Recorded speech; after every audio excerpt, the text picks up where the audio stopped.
Mahkamah tidak akan berani mendiskualifikasi orang yang dia lahirkan dari sesar yang mungkin malapraktik.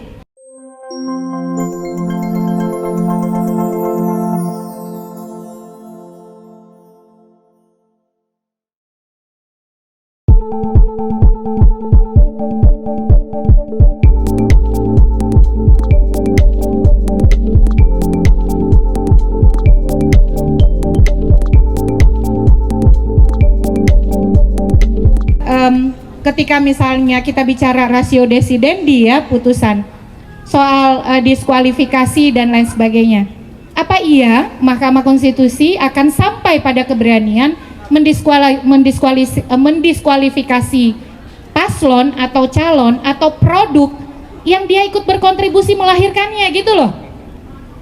Yang melahirkan dia tuh siapa? Ya Mahkamah Konstitusi gitu. Nah, kita sekarang berhadapan pada menebak arah lembaga yang menjadi bagian dari persoalan hukum itu. Nah, di sini sebenarnya dilema terbesar keadilan pemilu kita. Kita akan punya realitas yang lebih penuh harapan dan optimisme kalau saja dia tidak jadi bagian dari itu. Dan kita belum pernah punya pengalaman di Pilpres atau pemilu legislatif atau bahkan pilkada sebelumnya, di mana kalau Presiden Jokowi kan bilang dia akan cawe-cawe ya, itu sudah dia katakan. MK yang juga cawe-cawe di awal gitu.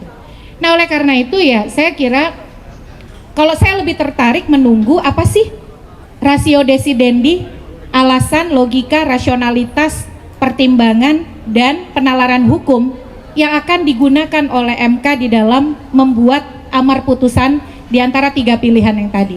Tapi saya membatasi akhirnya ekspektasi optimis saya maksimal gitu ya. Karena tadi kita berhadapan dengan institusi yang melahirkan masalah hukum kita gitu.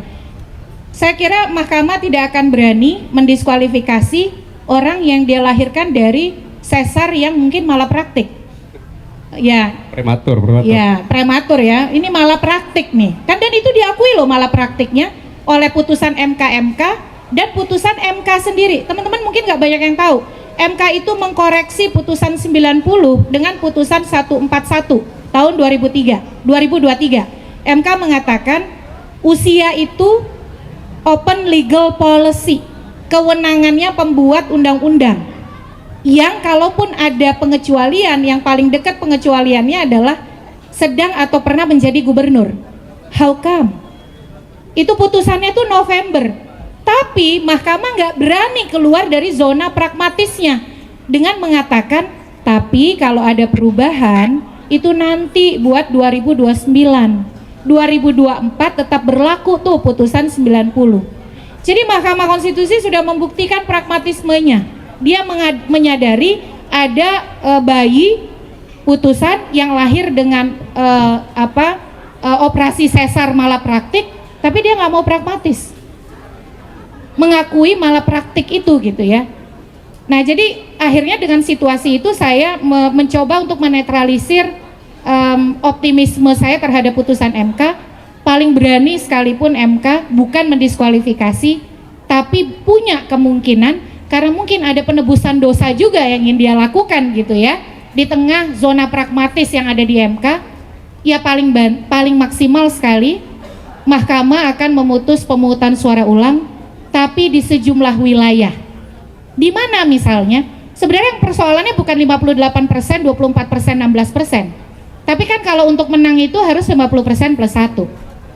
Di daerah-daerah terdampak peristiwa terjadinya manipulation of voters, di mana orang berbalik, berubah pendiriannya, tidak mencerminkan pilihan yang otentik.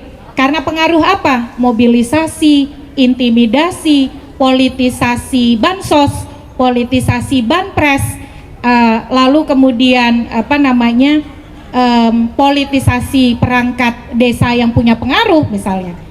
Nah, dan kalau di persidangan teman-teman mengikuti, mungkin teman-teman akan mencermati korelasi beberapa peristiwa tadi ya, melalui kehadiran ahli, saksi ataupun pihak lain yang dipanggil oleh Mahkamah Konstitusi.